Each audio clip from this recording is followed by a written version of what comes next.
A day in my life as a high school student. Nag-kiss nga po kami kay Lola bago po kami pumasok. Pasok na kami guys.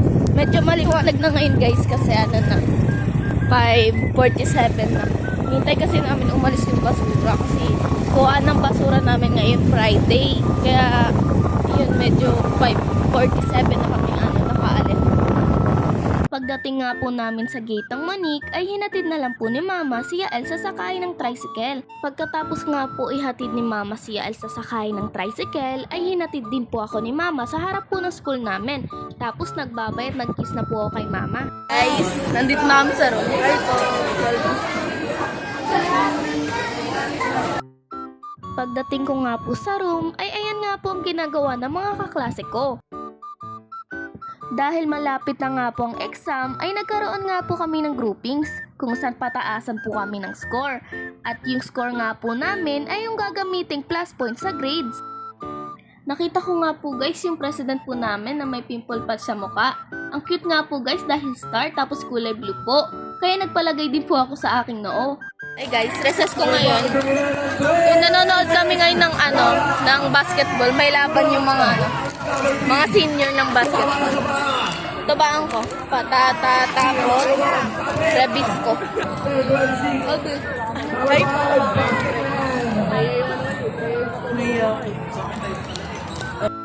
Habang kumakain nga po kami ni Olvis guys, ay syempre hindi po mawawala ang chismisan. Nasa may araw ngayon guys kasi wala nang ibang upuan, lahat may nakaupo.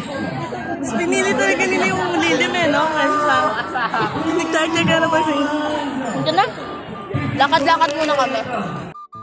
Nanonood nga lang po kami ni Olvis ng basketball match po ng mga senior. Guys, medyo pawis ako ngayon kasi sobrang init sa room namin. Para kami nasa oven guys, niluluto na kami. Ayan, meron kaming test ngayon sa AP. Nagtatest kami ngayon. Ayan, sa ano kami nagtatest? Sa lengthwise. Habang hinihintay nga po namin ang aming next subject teacher, ay eto naman po ang ginagawa ng mga aking kaklase. May nagtitiktok nga po, nagtatali ng buhok, at yung iba naman po ay nagsa-cellphone o nakikipag-chismisan.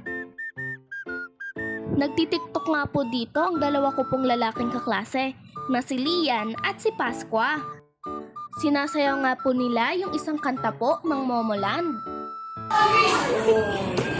Nagpaano ako. Pag ganito ulit.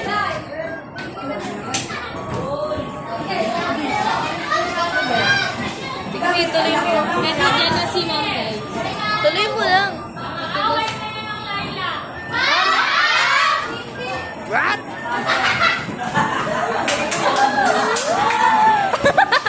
Okay na. Salamat Thank you.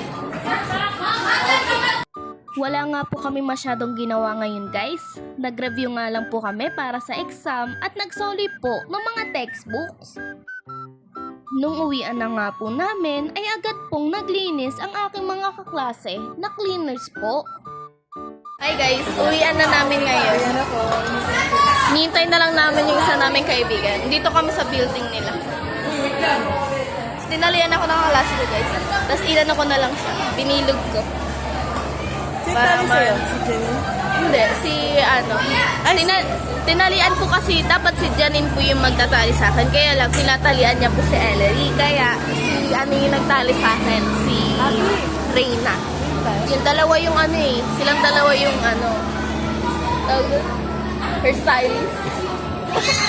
Basta silang dalawa yung tatlo ba? Sino? Si Jenny, si Reyna, si Pauline. Guys, nilibre ako ni Ria. Salamat, be. Thank you. Welcome.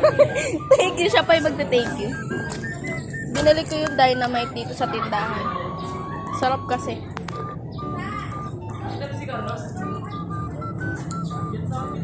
I love you.